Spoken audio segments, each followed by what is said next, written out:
Good morning, and thank you for joining us here on KOTA Territory News. We're taking you to Washington, D.C., where Homeland Security Secretary Kristi Noem is set to deliver the keynote luncheon address to the Homeland Security and Defense Forum. She's just getting started right here. The Homeland Security Summit's a major annual conference for government and industry leaders, especially those in the government contracting space. So let's take you straight there. Members have facilitated safety of the American people each and every day, and you bring together experts and industry leaders and innovators to do so. I want to give a special thanks to Megan as well for her leadership as the executive director here at the Homeland Security and Defense Forum. She has been here for 13 years and has led with excellence. I also want to thank our acting deputy commissioner, I don't know if he's still here, John Modlin, who's here with CBP, our El Paso sector interim chief patrol agent, Walter Slozer, who also is speaking with you today, maybe already has, and then David as well, who is a former CBP acting commissioner. So grateful for them and their leadership and sharing their expertise and wisdom with all of you. We know that a secure homeland is important not only because of our duty to protect the American people, but also because it's important to ensure that our country remains prosperous. And that's how industry can thrive. I know what it's like to run a business. I'm a farmer and rancher from South Dakota, which you probably know, but also ran several other businesses, including a restaurant, a hunting lodge, and different entities with my family over the years, had the opportunity to serve in Congress and then as governor before I had this position. But that experience all comes to play when it comes to making decisions not only on safety and security, but also how to do so in a way that's accountable to the American taxpayer. So what does the Trump administration under President Trump's leadership want? What do they want to do as far as building partnerships with all of you? What are our goals? And that is what I'm here to discuss with you today. The president wants a country where our citizens can live in peace, where business is booming and opportunity abounds for all of those who play by the rules and follow the law. Today, I'm happy to tell you that President Trump is indeed making America safe again. And I think all of you know that from what you see out on our streets and in our communities today. And he's setting records and breaking records in the process. When President Trump returned to office, one of our top priorities was getting the Department of Homeland Security back on track. As you know, in many situations, our law enforcement officers weren't allowed to do their jobs. People and departments and components under our umbrella were off mission and were not doing the duty that they needed to protect America. For 4 years, the Biden administration pulled DHS and other vital parts of our national security away from our core missions. There's no clearer example than the disastrous open border policies that we saw perpetuated and the invasion which was facilitated by the administration. They brought crime and violence and unprecedented drugs to our communities. Terrorists flooded our country, and countless citizens of adversarial countries waltzed right over our border. Customs and Border Protection was prevented from doing its job, and worse, they were used many times to funnel aliens in as quick as possible. President Trump has put an end to that, delivering the most secure border in American history. In fact, we've just reached our 7th month of 0 illegal aliens released into our streets. Border crossings are down over 93% year over year. Meanwhile, we're removing illegal aliens who came in under the Biden administration. By the end of this year, 2.5 million illegal aliens will have left our country. That includes over 600,000 that were detained and deported, but 1.9 million virtually have left voluntarily through our communication efforts, through the efforts of facilitating plane tickets, and also $1,000 reimbursements for those who choose to go home voluntarily with the opportunity to come back the right way someday. We have seen an incredible amount of interest in fixing things that have been done wrong in the past. As a result, we have also deterred countless would-be border crossings from entering into our country. DHS, as you know, was founded after 9/11. It was founded to put all of the government agencies and components under one umbrella to fight terrorism and to protect the homeland, and that's exactly what we're doing under President Trump. From January to November of this year, ICE alone arrested and removed over 1,100 known or suspected terrorists that were on our terrorist watch list from January through November. And we're driving that number up every day. That is not counting the individuals that were arrested and encountered by other agencies or departments. President Trump has designated many cartels and gangs, other criminal groups such as foreign terrorist organizations, and designating them under that allows us to go after those killers with more tools than we've ever had before. Through our Homeland Security task forces, which I co-lead alongside our Attorney General Pam Bondi, DHS is working with other departments as well as our international partners and organizations to crack down on cartels and terrorists and other transnational criminal organizations. Since late August, the Homeland Security Task Force has seized more than 461 metric tons of drugs and millions of dollars in assets. Last weekend, CBP under the Homeland Security Task Force stopped nearly 6,000 pounds of meth from coming into the country from San Diego at a port of entry. And that bust would not have happened without the robust security that we have at the border. The bottom line is that we're driving the cartels out of business, and we're ending an industry that profits off of the deaths of millions of Americans. Fentanyl traffic across our border at the southern border is down 56%, and that means that fewer families will have to live with the pain of losing a loved one. We're taking the fight to make America safe again to our enemies, and we're going after them on the high seas as well. We know that our maritime borders need to be defended, and since January, the U.S. Coast Guard has seized enough cocaine to kill 177 million Americans. That's 2/3 of our country's population. By keeping criminals and terrorists and drugs out of our country, we're saving American lives, and we're sparing American families from the pain of illegal alien crime and the heartache of drug addiction and fentanyl poisoning. But we know that our threats are ever evolving, and that's why you're here, and that's why I'm grateful you made it a priority to be here today. We need the improved technology, the intelligence, and the expertise that you bring to the table to stay ahead of our enemies. Thanks to the big, beautiful bill, we have funding that we can make sure that the Department of Homeland Security has what we need to get equipped to prepare for the future. We focus on merit. We're ensuring that we get the best products so that we can keep the American people as safe as possible. And as a result of everything that we've been doing, Americans are getting back to work after years of illegal aliens taking their jobs and flooding our market and using those resources to support other entities besides American families. In the first 8 months of the Biden administration, 88% of new jobs went to foreign-born workers. In the same period under President Trump, 100% of American jobs went to American-born workers.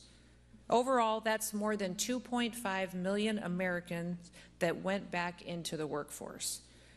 Now, as President Trump continues to stand up for our citizens and prosperity on the global stage, he also is working to enforce American tariffs.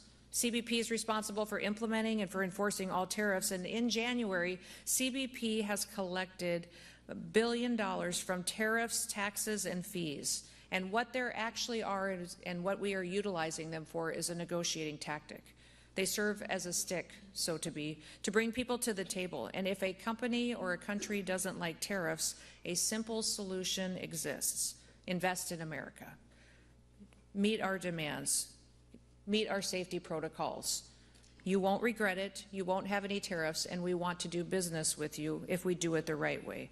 And we will rely on our international relationships and partnerships to keep our country safe.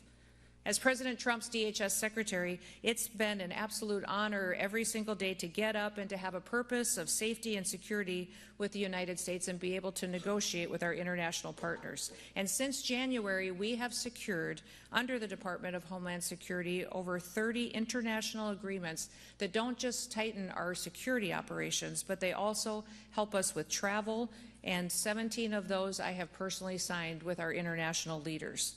For example, the biometric data sharing partnership agreements that we've signed with countries in the Western Hemisphere have allowed us to identify threats to the United States and to the region. And these data exchanges have allowed us to better understand the movement of bad actors in the hemisphere and identify them if they come to the United States. Many of you have the technology and the innovation to help us do that even better. And among those that we have identified, we have found nearly 100 known and suspected terrorists just from those agreements that we've signed in the last several months. America is not just a nation that is important, but it also needs to refocus on being the Arctic nation that it is, and we have been since the 1850s. Under President Trump, we're finally acting like it.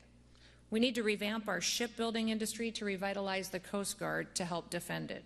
And last month, I hosted the ministers from Canada and Finland here in D.C. to continue our icebreaker collaboration effort, our ICE Pact, to strengthen our maritime capabilities, to rebuild America's shipbuilding industry, and to increase our presence in the Arctic region to deter our adversaries.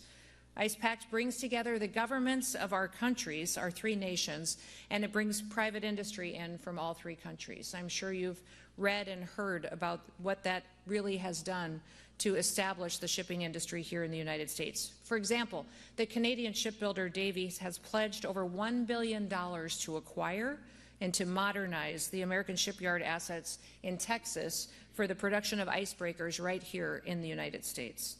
2 multi-purpose icebreakers are proposed for construction in Finland by the American-owned Bollinger Shipyards and the Canadian-owned company of Seaspan. And working with the Department of Labor, we've deployed millions of dollars in grant programs to create the International Shipbuilding Fellowship, which will fund opportunities for American workers to travel to Finland, to learn from them and their expertise, and to bring that skill set back here at home to deploy. We're doing all of that because the American people deserve the security, they deserve the prosperity, and the future that will come from it. And we need groups like you to make it happen. You are the innovators. You see the challenges that are coming and you help us tackle them with your expertise and your knowledge. You create the solutions that propel us forward, and you don't give up until you do. And that's really what the American spirit is. It's what drives us forward as a nation. We're all doers, and we always have been. As my dad raised us, he told us we don't complain about things, we fix them. And I want to thank you for being here today to help us do exactly that. That's exactly how our ancestors carved 13 colonies out of an unforgiving wilderness. It's how we tamed the Wild West, it's how we founded a nation, and it's how we landed on the moon. That spirit that built America is what made us great, and we need a lot more of it. What do we need from industry? We need your technology. We need your wisdom, your expertise. We need agility. We need you to be quick and fast and deploy. Under the Department of Homeland Security, I have personally reviewed over 9,000 contracts myself to ensure that they're not only the correct contracts we should be signing as far as deploying resources, but to do it quickly and be accountable to taxpayers. Know that when you work with us, that it will meet a need that we have to secure the homeland, but also that it will be something that is appropriate and correct, will be evaluated, and will be deployed at an efficiency to the taxpayer. We have saved over $13 billion at the department just by reviewing and renegotiating contracts, making sure that we're doing the right thing and stretching every single dollar as far as we can to take care of people and to keep them safe. We need your new solutions to meet the threats of tomorrow so that we can build an America where we can protect America and where we can uphold the principles and the law for which it was founded. If you care about all of that, and if you want to be a part of the team and continue to help us, gosh, that would be absolutely fantastic. We need you. We face more threats than we ever have before, not just from enemies that are here within our borders, but from those far beyond. Not just from individuals, but from groups, cartels, terrorists, and even other countries that wish to take America out. Our threats are great, but our people are even greater. And I want to thank you for all that you do to help us to achieve safety, but also hope and happiness here for our families that live here. So I just want to thank you all for being here, for what you do, for loving this country, and may God bless you for partnering with us in new ways each and every day. Have a wonderful afternoon. Thank you for giving me a few minutes to visit with all of you. And with that, I will yield back, but does anybody have any questions? I'll take a couple questions before I leave if you've got some. Yes, ma'am. Yep. We have a contract on your desk right now to review the We're going to negotiate a contract right here today. I love it.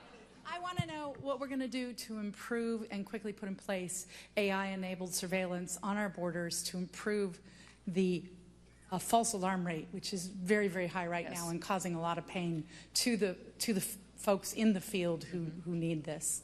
Yeah, as you know, we had a plan under Trump 45 to build the wall, and the wall is not just an infrastructure of a primary wall. There's a secondary wall and the technology and surveillance equipment that actually goes with it as well. And as we do that, and this is the largest project that's ever been undertaken, I believe, in the world, to build an infrastructure project of this magnitude. And having the right technology to tell us when there is a threat at that border is important, but also we need to know when it's not a threat and it's something else. So your contract, I don't know the specific one, but I will go look at it. It's not on my desk yet because I just cleared my desk this afternoon. But I will. But that is one thing that we need, is not just technology, but technology that's reliable, that gives us the correct information we need to keep people safe. So we have already done the many contracts to deploy and building of the border, but we are going to continue to allocate those. I think we have put those out faster from the OB3 funding than ever done before as far as the contracting process has gone, but we'll continue to ensure that those systems get installed and online as soon as possible. What else? She shut it down, didn't she? With the yes, sir. Last one, and then I better let you get back to business. Ma'am, not a question, but I'm not going to speak for everybody here, but for me, just want to say keep it up. Oh, thank you. I appreciate it. I appreciate it. Well, God bless you. You have a wonderful day. Thank you, everybody.